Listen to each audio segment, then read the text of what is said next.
سر انور پر اوجڑی رکھ دی۔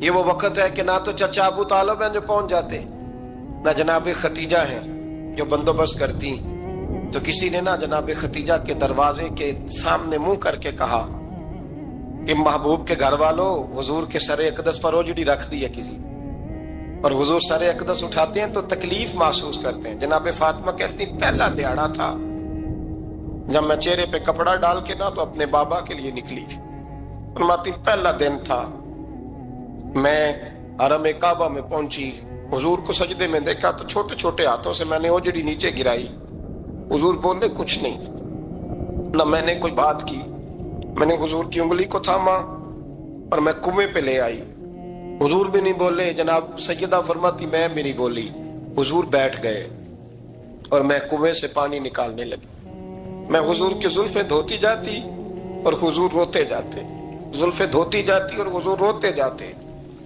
پھر حضرت فاطمہ نے جب حضور کی زلفیں دھو لی تو ہاتھ اٹھائے، کہا اللہ جنہوں نے میرے بابا کو تکلیف دی ہے نا ان کو برباد کر دے۔ میں رات روایت پڑھ رہا تھا مشکات سے تو میں حیران ہو رہا تھا کہ یہ عجیب منظر ہے، یہ عجیب منظر ہے کہ جب طائف والے پتھر مارے اور نبی کریم علیہ السلام سے حضرت زید بن حارثہ کہ حضور دعا کریں یہ تباہ ہو جائے، تو نبی پاک کہ نہیں زید میں نے نہیں ان کے لیے تباہی کی دعا کرنی، یہ نہیں ٹھیک ہوتے تو ہو سکتا ہے ان کی نسلیں ٹھیک ہو جائیں۔ اور جب احد میں وہ لوگ پتھر مار کے دانت شہید کر دیں، حضرت ابوبکر صدیق جیسی ٹھنڈی طبیعت کا آدمی عرض کرے حضور دعا کریں یہ تباہ ہو جائے، تو حضور نے فرمایا اللہم اہد قومی فإنہم لا یعلمون، یا اللہ میری قوم کو ہدایت دے، یہ جانتے نہیں یہ کیا کر رہے ہیں۔ حضور نے کبھی بھی کسی کے لیے دعائے ضرر نہ فرمائی، لیکن آج یہ عجیب منظر ہے، شاید یہ واحد وہ وقت ہے کہ جناب فاطمہ الزہرا نے جب کہا نا کہ اے اللہ انہیں برباد کر دے، انہوں نے آج میرے والد کو تکلیف دی ہے، حضرت فاطمہ کی دعا سن کے تو حضور نے بھی ہاتھ اٹھائے، کہا اے اللہ جیسے میری بیٹی کہتی ہے نا ویسے ہی کر دے، اللہ کر دے انہیں برباد، فاطمہ جیسے کہتی ہے ویسے، اللہ کرے آپ کو سمجھ آئے میری بات کی کہ وہاں جہاں شدید تکلیف دی گئی وہاں حضور نے کسی کے لیے ایسی دعا، اور یہاں فرمایا اللہ جیسے فاطمہ کہتی ہے ویسے، اللہ اکبر۔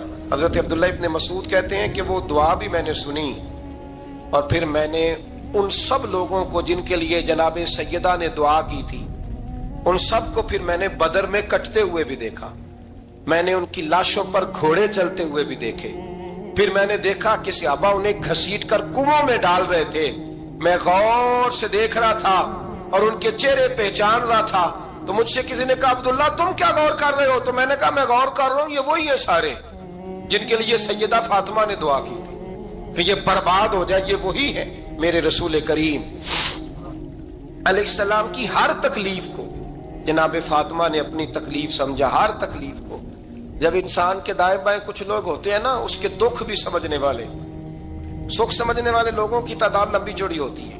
ہمارے زمانے میں ہمارے ہر آدمی کے ساتھ ذاتی مطالبات ہیں، ذاتی، تو جب تک وہ میرا مطالبہ پورا کرتا رہتا ہے میرا اس سے پیار رہتا ہے، اور جب وہ میری خواہشات پوری کرنی چھوڑ دیتا ہے پھر میرا اس سے کوئی رشتہ نہیں رہتا۔ میرے عزیز حضرت فاطمہ الزہرا کا کمال یہ ہے کہ انہوں نے میرے محبوب کا دکھوں میں ساتھ دیا، حضور کی تکلیف پر وہ تکلیف میں آتی، پریشان ہوتی۔ یہاں سے بات چلی 4-5 سال عمر مبارک تھی، حضرت فاطمہ کی کل عمر 29 سال ہوئی ہے۔ حضور کی عادت مبارکہ تھی جب سفر پہ تشریف لے جاتے تھے تو سب سے آخر میں سیدہ فاطمہ کے گھر جاتے، واپس آتے تو سب سے پہلے سیدہ فاطمہ کے گھر جاتے۔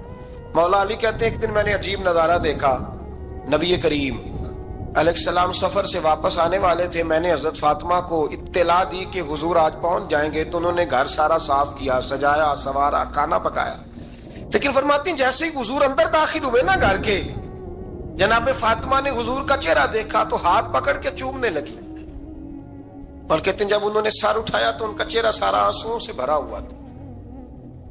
رسول کریم نے بیٹی کے سر پہ ہاتھ رکھا، بٹھا لیا، فرمایا فاطمہ بیٹے رونے والی تو بات کوئی نہیں تھی، کیوں رو پڑی ہو؟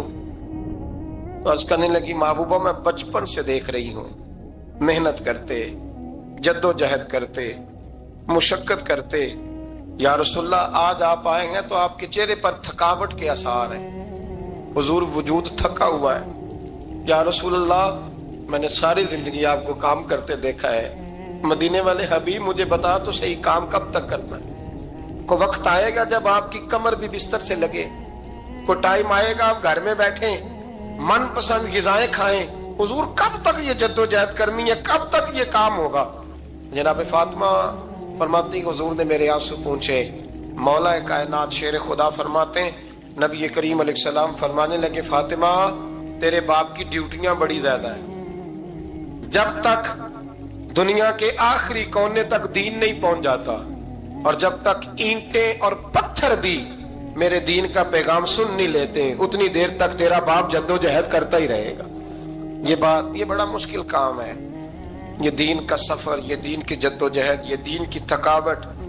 آپ اپنی مرضی نہیں کر پاتے، لوگ اپنی مرضی کے ساتھ جی نہیں پاتے جو اس رستے کے مسافر ہوتے ہیں، وہ دین کی پراپرٹی ہوتے ہیں، انہیں دین کے مطابق چلنا پڑتا ہے۔ تو جناب فاطمہ نے وہ سارے رنگ دیکھے رسول کریم علیہ السلام کی حیات مبارکہ کے، پھر یہ ساری کیفیت جب دیکھی نا کہ حضور اتنی محنت کرتے ہیں تو پھر جناب فاطمہ کو میرے نبی کی امت سے پیار بڑا ہو گیا صلی اللہ ہو۔ سمجھیے گا اس بات کو، امت مسلمہ سے حضرت فاطمہ کو بڑا۔ امام حسن کہتے ہیں میری اماں سارے کام کرتی تھی گھر کے، اب تو شہزادے ہیں نا ہمارے بچے، کام اور بچی، یعنی بچی میکے سے واپس آتی ہے تو سب سے بڑا دکھڑا یہ سناتی ہے کہ وہ کام بڑا کراتے ہیں، یہی ہے نا دکھڑا؟ ہاں نہ تو کریں، سب سے بڑا دکھڑا کیا ہے؟ پتہ نہیں کیا کراتے ہوں گے، ہال نہیں چلوا لیتے کہیں یا کچھ چکی نہیں پسوا لیتے، پتہ نہیں کون سا ایسا کام ہے۔ اور آپ ناراض نہ ہو جانا، میں بھی بیٹی کا باپ ہوں، میں بھی بہنوں کا بھائی ہوں، میں بھی اس بات کو سمجھتا ہوں، لیکن ایک بات ذہن میں رکھنا، یہ بات نہیں ہے کوئی کرنے والی کہ سارے بچی کے ماں باپ جمع ہو کے پہنچ جاتے ہیں ہماری بچی جی کام بڑے کرتی ہے۔ مثلا کیا کرتی ہے؟ کیا کرتی ہے وہ؟ آؤ میں بتاؤں میرے مصطفیٰ کی بیٹی کیا کرتی ہے۔ میں نے سینکڑوں دفعہ یہ بات کی اور میرا دل کرتا ہے روزانہ کروں، پھر کرتا ہوں۔ دنیا میں کوئی اتنا غریب ہے جس کی بیٹی اتنا کام کرے کہ ہاتھوں پہ چھالے پڑ جائیں؟ ہے کوئی اتنا غریب تو اٹھ کے بتائے کہ میری بیٹی سسرال میں اتنا کام کرتی ہے کہ چھالے پڑ جاتے ہیں؟ میں دکھاتا ہوں، میرے رسول کی شہزادی کو چھالے پڑ جاتے۔ کچا مکان، جناب فاطمہ جناب فضا آپ کی لونڈی تھی، ان سے مٹی منگاتی اور گھر میں لیپا پوتی کرتی، پھر جھاڑو دیتی۔ امام حسن اور حسین کے درمیان پورے سال کا فرق نہیں، 11 مہینے کا فرق، دونوں بچوں کو سنبھالتی۔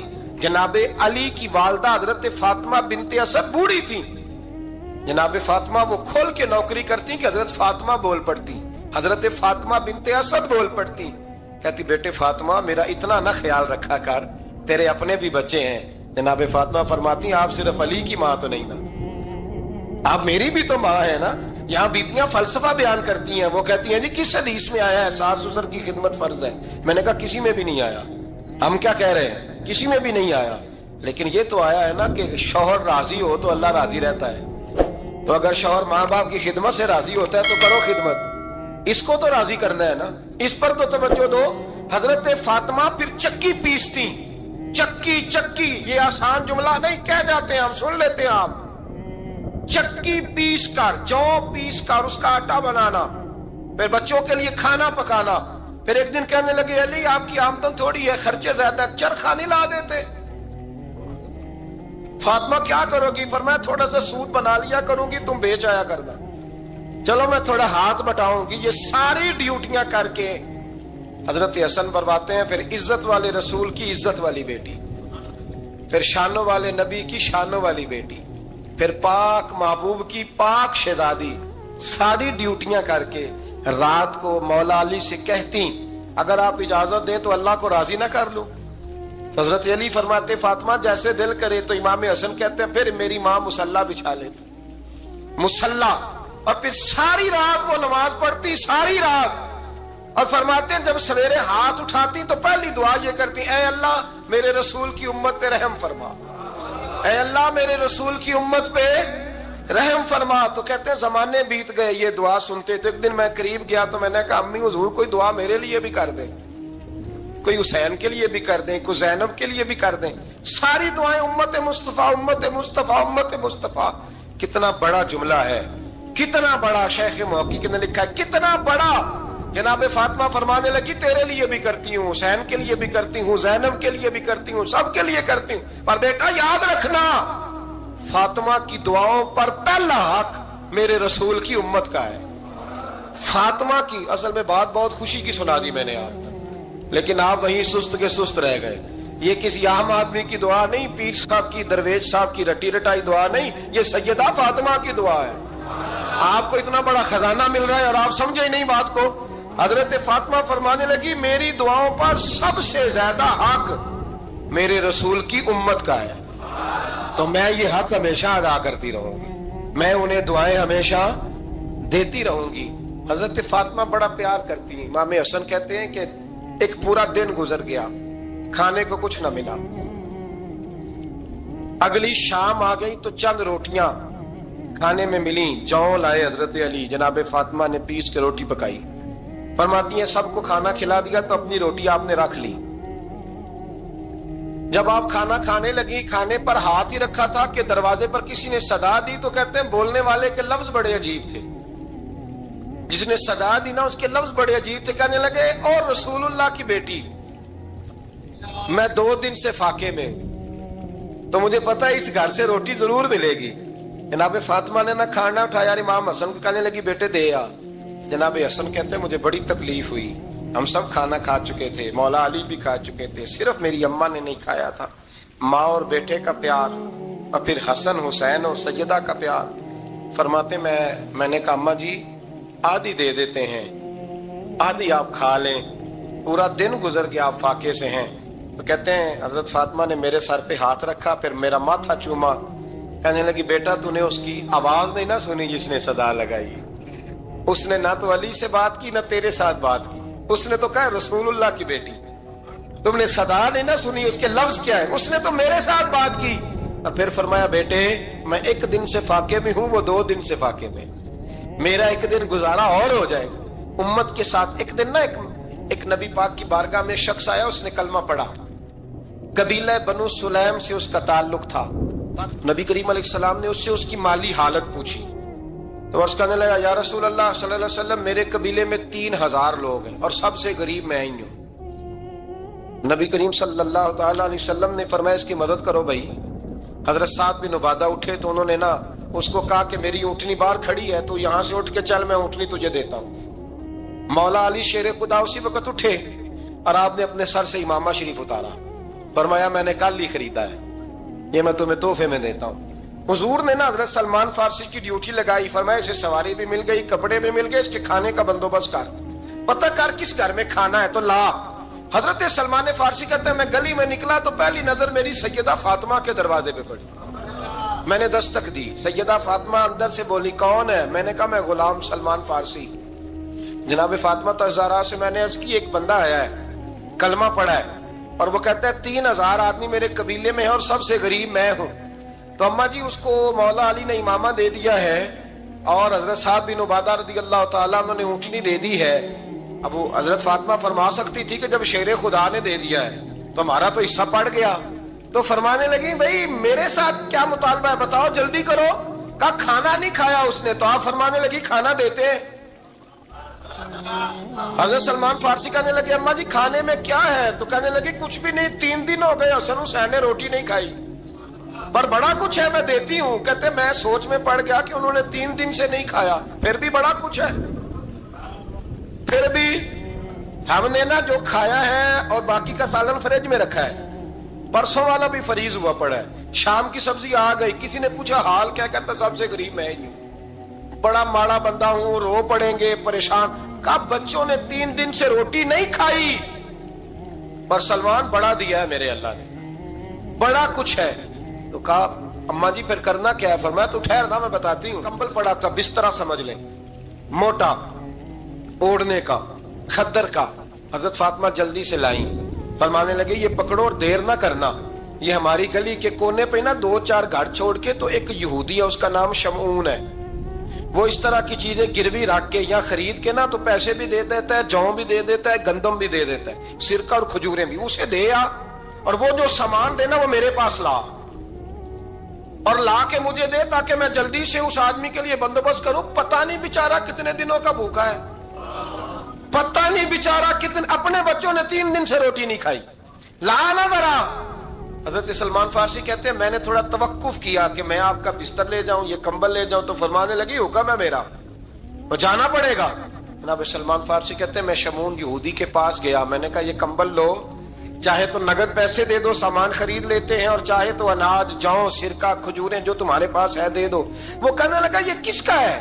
بڑا شاندار ہے، بڑا خوشبو والا ہے۔ تو کہا یہ مولا علی کے گھر سے آیا ہے، پاک بی بی نے دیا ہے کہ اس کو گروی رکھ لو اور مہمان کے لیے کچھ دے دو۔ کہا مہمان کون سا؟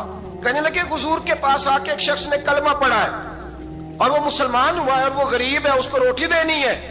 تو وہ شمون یہودی کہنے لگا میں بھی تورات پڑھا کرتا تھا، تو آج ہی سویرے میں نے پڑھا ہے، آج ہی سویرے پڑھا ہے، ابھی پڑھا ہے۔ میں بڑی دیر سے حضور آئے تھے پر میری آنکھوں پہ پردہ ہی رہ گیا، مقدر سکندر کا دیکھو کہ پیاسے چلے جا رہے ہیں کنارے کنارے، میں پیاسا ہی مرنے لگا تھا، آج ہی میں نے پڑھا ہے کہ جو آخری امت آئے گی نا، اس امت میں جو رسول اللہ صلی اللہ علیہ وسلم کے قریبی ہوں گے، ان کا کمال یہ ہوگا کہ وہ اپنا پیٹ پر پتھر باندھ کے دوسروں کی مدد کیا کریں گے۔ یہ میں نے آج ہی پڑھا ہے اور ابھی تو نے مجھے اس کا نظارہ کرا دیا ہے۔ کہنے لگا یہ چادر بھی لے جا، جوں بھی لے جا، سرکہ بھی لے جا، آٹا بھی لے جا، کھانا بھی لے جا، اور اس طرح کر کے میرے پاس سے نگد بھی لے جا، اور جناب فاطمہ سے کہنا یہ سارا کچھ رکھ لے، اور انہیں کہنا کہ مجھے پتا ہے آپ قبول نہیں کرے گی پر قبول کر لے، وہ آپ کا کمبل آیا ہے تو میرا دل نرم ہو گیا ہے، میں یہ قربانی بھی دیتا ہوں اور آپ کے باپ کا کلمہ پڑھ کے مسلمان بھی ہوتا ہوں۔ حضرت فضا کہتی ہیں، حضرت فضا بہت سے، اور جناب فاطمہ بڑی شفقت کرتی تھی ان کے ساتھ۔ جناب فضا کہتی ہیں ہمارے ساتھ ہی نا 2-4 گھر چھوڑ کے ایک یہودی مسلمان ہوا تو اس کے رشتہ داروں نے رشتے توڑ دیے، ناطے توڑ دیے، سارا خاندان مسلمان ہو گیا، لوگوں نے ملنا گلنا چھوڑ دیا۔ فرماتے ہیں کہ اس کی بیوی فوت ہو گئی۔ السلام نے جب ان کو لے کے حضور داخل ہوئے تو جناب فاطمہ نے آنکھیں جھکا لی، پردہ کر لیا، تو حضور نے فرمایا بیٹی وہ تو نابینا ہے، تو عرض کرنے لگی حضور مجھے تو نظر آ رہا ہے نا۔ یعنی حضور نے جو ازواج کو کہا وہ بات کی، جناب فاطمہ کا جو انداز ہے وہ نرالا ہے۔ تو حضرت علی کہتے ہیں جناب فاطمہ نے جواب دیا کہ بہترین عورت وہ جسے نہ کبھی غیر محرم دیکھا ہو اور نہ غیر محرم نے کبھی، وہ بی بی نے بھی کبھی غیر محرم بندہ نہ دیکھا ہو، دیکھا ہی نہ ہو اس نے۔ یہ پوائنٹ ذرا مشکل ہے، سمجھنے والا ہے۔ تو حضرت علی کہتے ہیں میں وہاں سے گردن جھکائی اور بیچ آ کے بیٹھ گیا، بات ابھی جاری تھی۔ حضور نے فرمایا آتا ہے کسی کو جواب؟ تو کہتے ہیں میں نے ہاتھ کھڑا کیا، میں نے کو حضور آتا ہے، تو حضور مسکرا پڑے، فرمایا چل بتا۔ میں نے عرض کی حضور بہترین عورت وہ ہے کہ نہ کبھی اسے غیر محرم نے دیکھا ہو نہ اس نے کبھی غیر محرم دیکھا ہو۔ تو حضرت علی کہتے ہیں شاباش مجھے ملنی چاہیے تھی نا۔ حضور مسکرا پڑے، کہنے لگے میں نے تو پہلے ہی کہا ہے فاطمہ تو بدعت منی، فاطمہ میرے جگر کا ٹکڑا ہے، میں نے تو بڑا پہلے کہہ دیا ہے۔ تو کہتے ہیں صحابہ میری طرف دیکھنے لگے کہ یہ تو تعریف فاطمہ کی ہونے لگ گئی ہے۔ تو میں نے کہا کیا کریں، اس محبوب کو بتایا ہے جس کے لیے اللہ نے کوئی پردہ رکھا ہی نہیں، سارے پردے کھول دیے۔ حضرت فاطمہ کے وصال کا وقت آیا، انتقال کا، تو حضرت اسماء بنت امیس کو بلایا اور بلا کے فرمانے لگی تو مجھے غسل دینا اور سوائے میرے شوہر مولا علی کے کسی اور سے مدد بھی نہ لینا۔ اور فرمانے لگی میں نے حبشہ کے بارے میں سنا ہے کہ وہاں جب بیویوں کا جنازہ اٹھتا تھا تو وہ لوگ چارپائی کے اوپر یوں کر کے اس طرح کر کے لکڑیاں لگاتے تھے، نیچے باندھ لیتے تھے اور لکڑی میں لچک ہو تو اوپر جا کے پھر اس کو باندھ دیتے تھے تو پردہ بن جاتا تھا۔ فرمایا میں نے علی کو بتا دیا ہے، تمہیں بھی بتا رہی ہوں، جنازہ میرا رات کو اٹھانا اور لکڑیاں لگا کے نا تو اوپر پردہ کر لینا، میرے وجود پر پڑی ہوئی چادر پر بھی کسی کی نظر نہیں پڑنی چاہیے۔ رات کو جنازہ اٹھانا اور رات کو مجھے دفن کر دینا۔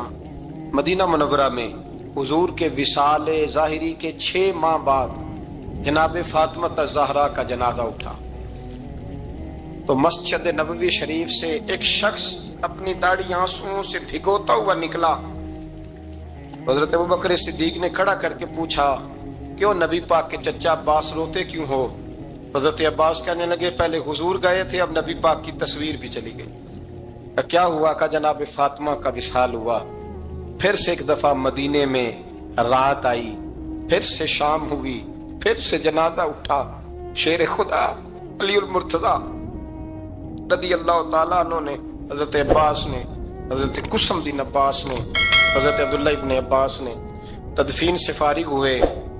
ایک روایت ہے کہ حضرت عباس نے جنازہ پڑھا، اور ایک مستند روایت ہے کہ حضرت ابو بکر صدیق نے جنازہ پڑھایا۔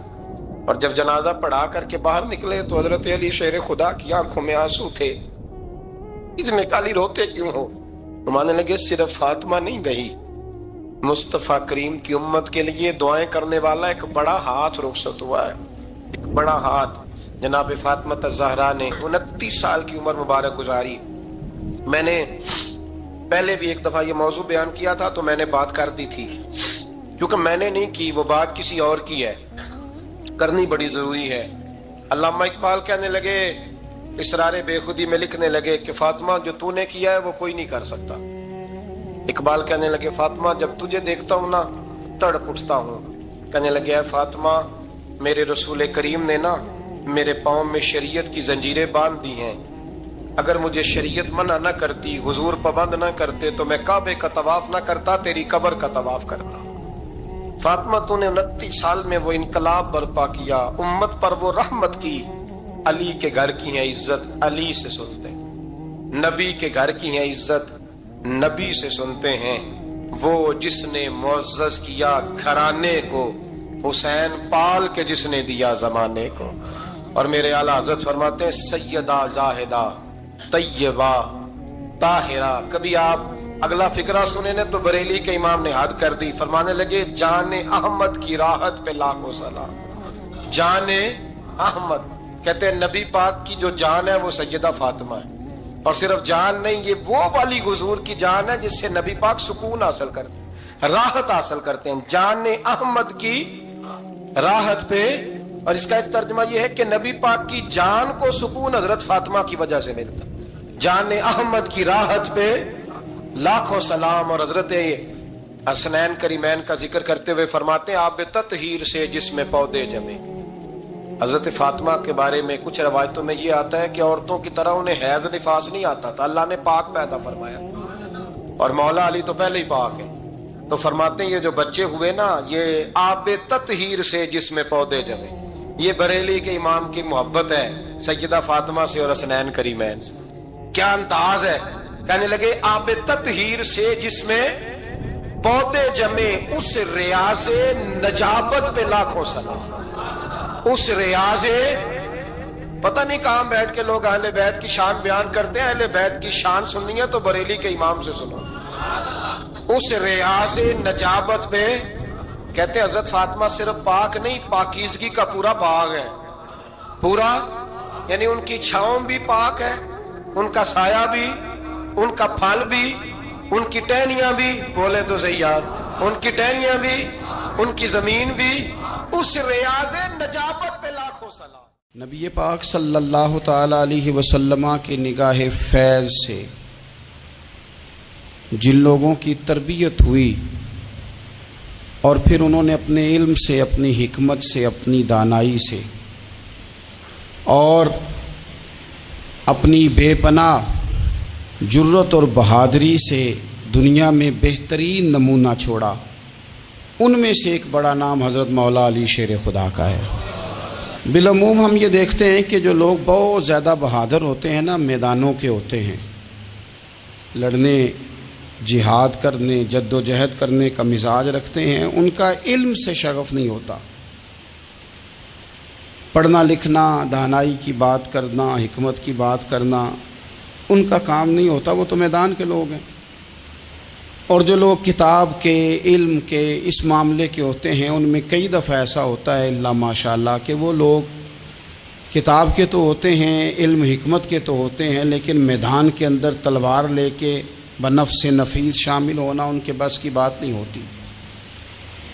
لیکن تاریخ میں حضرت مولا علی شیر خدا ایک عجیب فضیلت والی شخصیت ہیں کہ وہ اگر علم کی بات کریں تو ان سے زیادہ دانا کوئی نہیں، حکمت کی بات کریں تو ان سے زیادہ بہترین بات کرنے والا کوئی نہیں، ان کے پاس بیٹھا جائے تو انسان کی تربیت کرنے والا ان سے اچھا مربی نظر کوئی نہیں آتا۔ یہ ساری باتیں بھی مسلمہ ہیں، لیکن اگر وہ تلوار لے کے میدان میں نکل آئیں تو دیواریں ہلتی رہتی ہیں اور در کانپ جاتا ہے، اور علی کا نام سن کے اب بھی خیبر کانپ جاتا ہے۔ تو ایک تو حضرت علی شیر خدا رضی اللہ تعالیٰ عنہ کی زندگی میں یہ دو باتیں کہ علم، حکمت، دانائی، جذبہ، شوق جہاد کے لیے، اور پھر میدان کے اندر ثابت قدمی، اور تیسری بات جو بڑی متاثر کن ہے اور اپنی طرف کھینچتی ہے وہ یہ ہے کہ ان کی سادگی، ان کا عجز، ان کا خلوص، ان کا بالکل نارمل زندگی گزارنا، عام لوگوں کی طرح اپنے روزمرہ کے معاملات کو سر انجام دینا۔ جو آدمی کسی غیر معمولی حیثیت کا مالک ہو جاتا ہے نا، اس کا اٹھنا بیٹھنا عام لوگوں جیسا نہیں رہتا، اس کا کچھ نہ کچھ پروٹوکول ہو جاتا ہے، کچھ نہ کچھ اس کی آؤ بھگت ہو جاتی ہے، دو چار لوگ اس کے لیے کھڑے ہونے لگ جائیں تو اس کے ذہن میں بھی بات آتی ہے کہ میں کچھ چیز ہوں، اللہ معاف فرمائے۔ لیکن بالکل ایک سادہ زندگی، عام لوگوں کے لیے دستور عمل، یہ تین باتیں بڑی متاثر کن ہیں۔ آپ دیکھیے، سب سے پہلے تو ایک بات سمجھیں، اللہ تعالیٰ نے قرآن مجید میں فرمایا کہ ان الذین آمنوا وعملوا الصالحات سیجعل لهم الرحمن ودا، فرمایا بے شک وہ لوگ جو ایمان لائے اور جنہوں نے نیک اعمال کیے، رحمان لوگوں کے دلوں میں ان کی محبت پیدا فرما دے گا۔ حضرت عبداللہ ابن عباس رضی اللہ تعالیٰ عنہ فرمایا کرتے تھے اس آیت کا پہلا مصداق حضرت علی شیر خدا ہیں۔ کیوں؟ اس لیے کہ حضرت علی شیر خدا فرماتے ہیں، بخاری مسلم میں فرماتے ہیں، مجھے قسم ہے اس ذات کی جس نے زمین چیر کے دانہ پیدا کیا ہے، مجھ سے رحمت عالم صلی اللہ علیہ وسلم نے وعدہ فرمایا کہ علی یاد رکھنا تم سے صرف مومن ہی پیار کرے گا، اور جس سینے میں تمہارا بغض ہوگا وہ سینہ مومن کا نہیں منافق کا ہوگا۔ تم سے مومن پیار کریں گے، مومنوں کے دلوں میں کشش ہوگی تمہارے لیے، ان کے سینے کشادہ ہوں گے تمہارے حق میں۔ حضرت مولا علی شیر خدا کی محبت، ان کا نام آئے تو دل ٹھنڈا ہو جائے، آنکھوں میں روشنی آئے، چہرہ روشن ہو جائے، تو معنی یہ ہے کہ ایمان مضبوط ہے دل میں۔ اور اگر بندہ کمزور ہونے لگ جائے، اگر اس کی کیفیات کوئی اور رنگ پیش کریں، تو معنی یہ ہے کہ ایمان سینے میں مضبوط نہیں ہے۔ حضرت علی شیر خدا سے حضور کا جو قربت کا تعلق، دیکھیں کچھ لوگ ایسے ہوتے ہیں کہ جن سے قربت ہوتی ہے، آپ نے کبھی دیکھا ہے ہر بندے سے مل کے بندہ رو نہیں سکتا، ہر بندے کو دیکھ کے رونا آتا نہیں، لیکن کچھ لوگوں سے روح ملتی ہے نا کسی کی، تو ویسے کبھی وہ بندے مل جائیں نا، دل کرتا ہے تینوں سامنے بٹھا لاں، تیرے درد پرانے چھیڑاں۔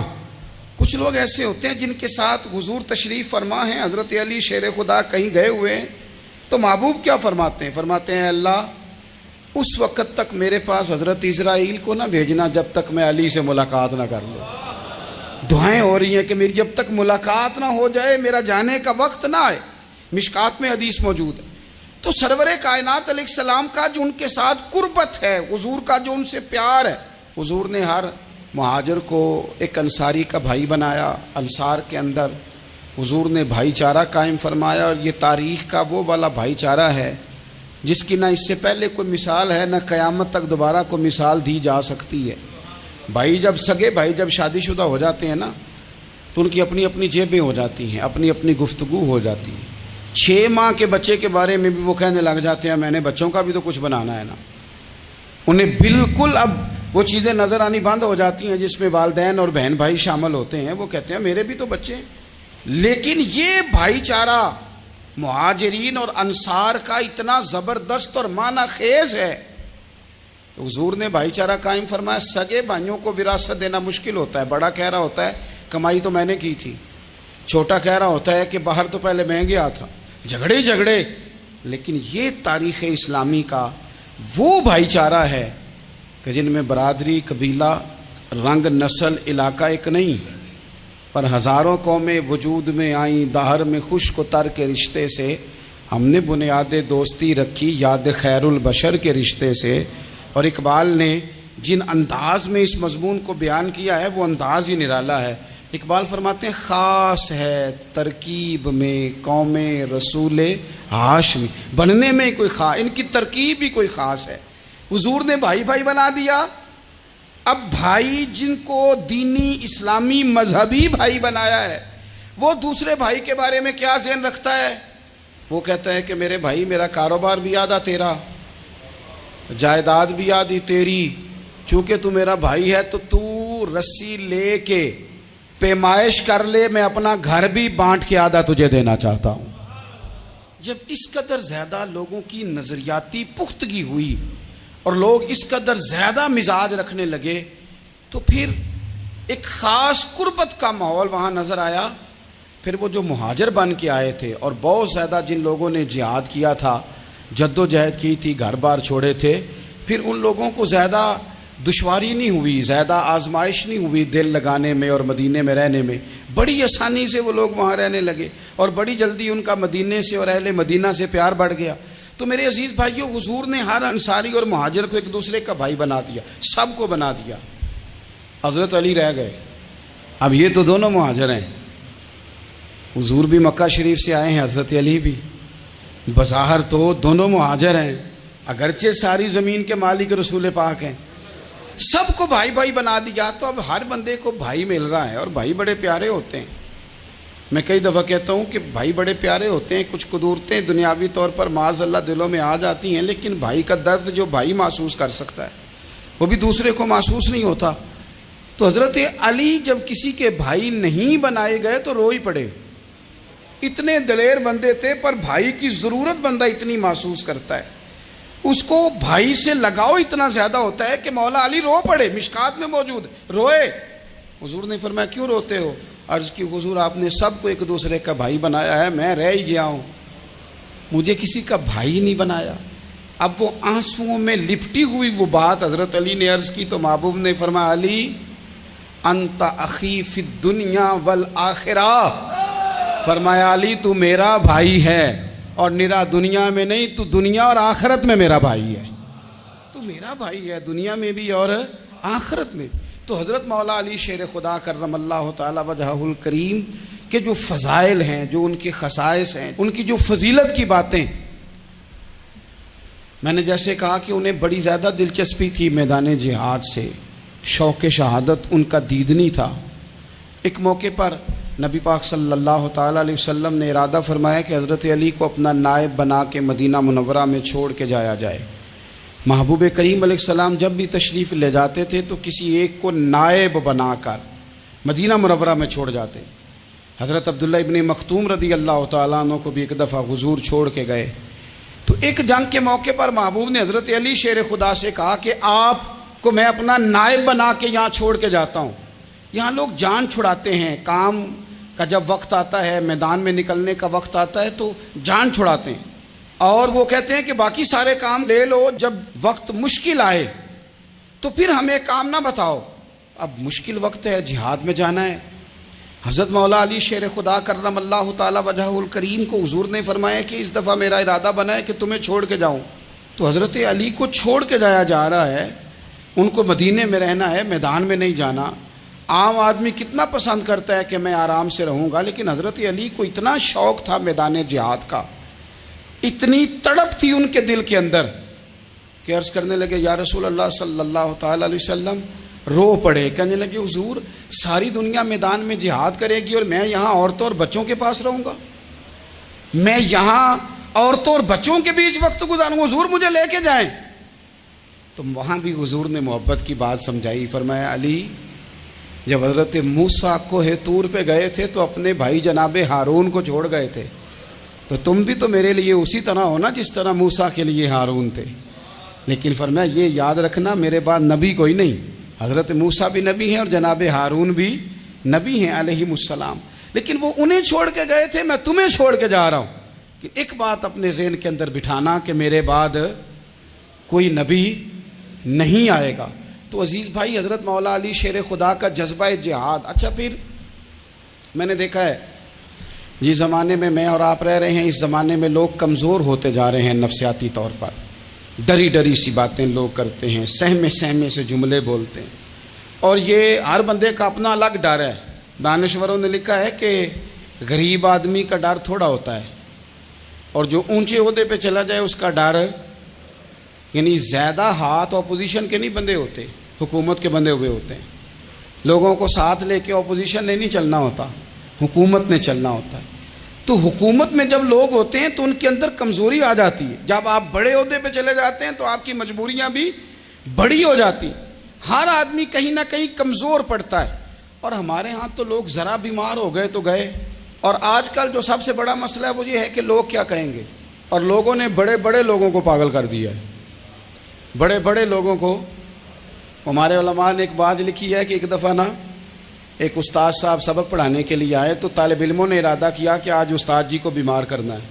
یہ جو آپ کے مشیر ہوتے ہیں نا ارد گرد, ان کی پڑتال بھی بڑی ضروری ہوتی ہے کہ یہ خبر کون سی لے کے آ رہے ہیں اور یہ کس طرح سے گائیڈ کر رہے ہیں.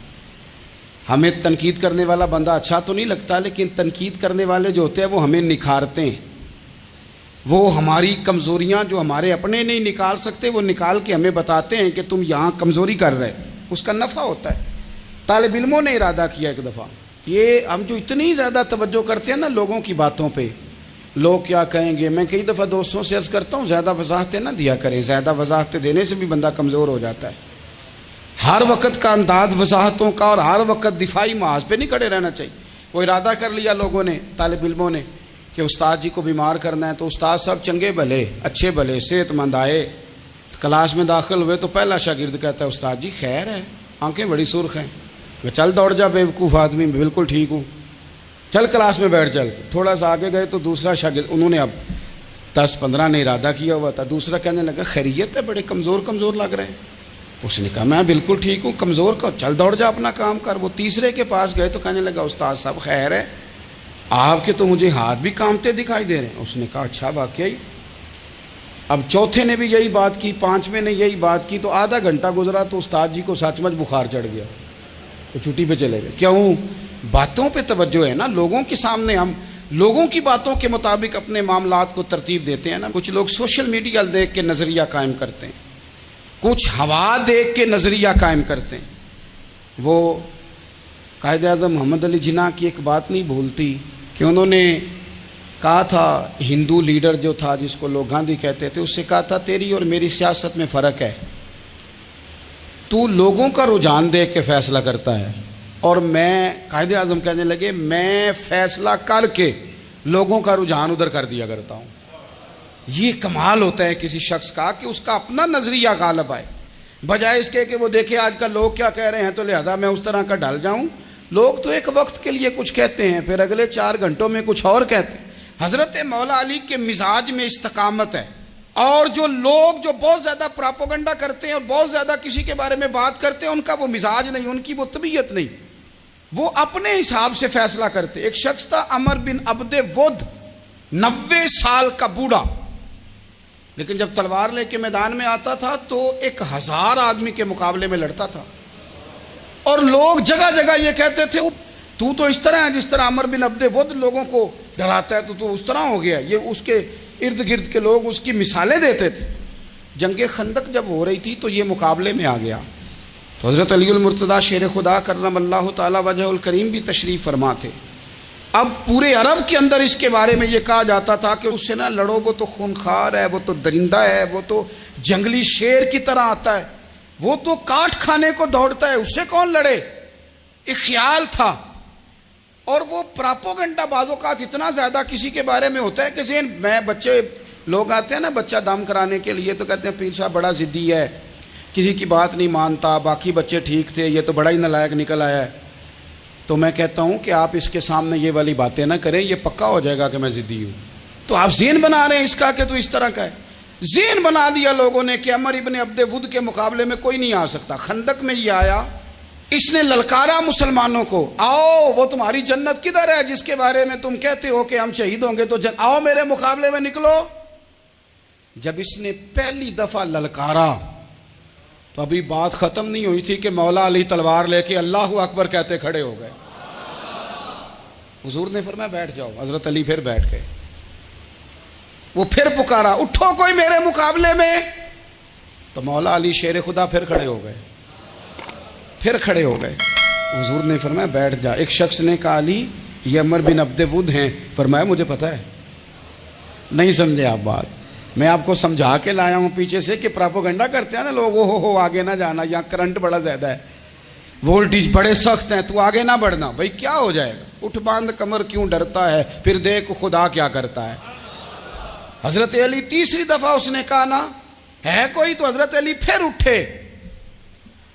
اب تو رسول پاک صلی اللہ تعالی علیہ وسلم نے تھپکی دی. بعض جگہ یہ ہے کہ حضور نے خود تلوار تھمائی, سر پہ امامہ باندھا, اور حضور نے فتح یابی کی دعا فرمائی. حضرت علی گھوڑے پہ بیٹھے نکلے, اور جب اس کے سامنے گئے تو جا کے کہنے لگا میرا پتہ ہے.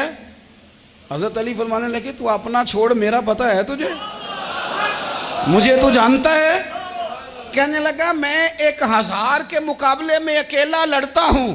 حضرت علی شیر خدا فرمانے لگے پتہ نہیں تو کن سے لڑتا رہا ہے, جانے وہ کون ہے جن سے تو لڑتا رہا ہے, وہ کون 1000 تھے جو تیرے مقابلے میں آتے تھے, پتہ نہیں. تو کہنے لگا میرا نام میری ماں نے عمر بن عبد ود رکھا ہے. فرمایا چھوڑ تو, میری ماں نے میرا نام حیدر رکھا ہے. کہنے لگا تیری عمر چھوٹی ہے, کوئی بڑا لا. فرمانے لگے یہ تو جب پنجے میں پنجہ ملے گا تو پتہ چلے گا عمر کس کی چھوٹی ہے. ابھی تو کہانیوں سے متاثر کرنا چاہتا ہے, تو چاہتا ہے کہ تو پریشر ڈالے اور میں تیری بات سنوں. تو مقابلے میں آ, ڈینگے نہ مار, کہانیاں نہ سنا, دیواریں ہلتی رہتی ہیں اور در کانپ جاتا ہے. علی کا نام سن کے اب بھی خیبر کانپ جاتا ہے. تو مقابلے میں آ, تو باتیں بنا رہا ہے, کہانیاں سنا رہا ہے. وہ کہنے لگا تو بچہ ہے, میں چاہتا نہیں تیرا خون بہاؤں. تو حضرت علی کہنے لگے میں بڑے دن سے پریشان ہوں کہ کسی بے ایمان کا خون بہایا کیوں نہیں, میرا بڑا دل کر رہا ہے تیرا خون بہاؤں. اس نے بڑی زوردار ضرب لگائی. غصے میں اتنا پاگل ہوا, کیونکہ اس کے بارے میں معروف تھا کہ وحشی مزاج آدمی, اتنا سخت پاگل ہوا غصے میں, اس نے اپنے گھوڑے کے پیر کاٹ ڈالے.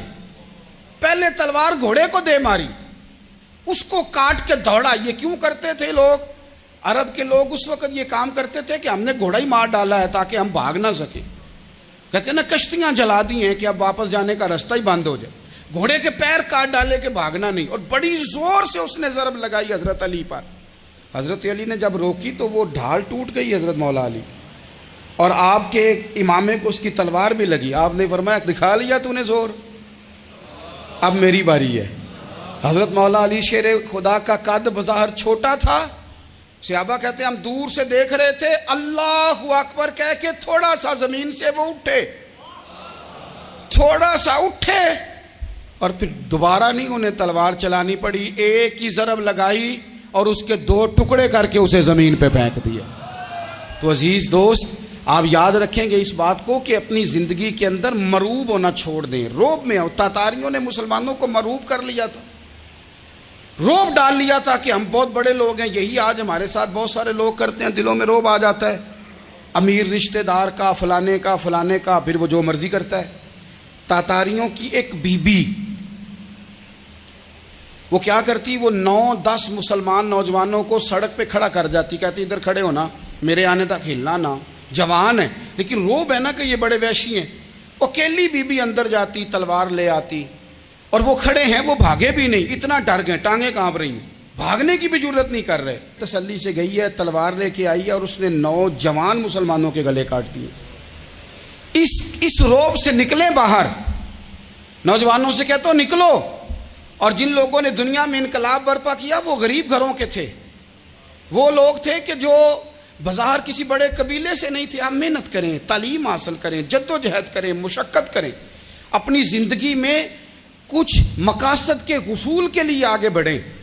اور اگر آپ کہیں کہ دائیں بائیں میرے فلاں آدمی مجھے یہ مشورہ دے رہا ہے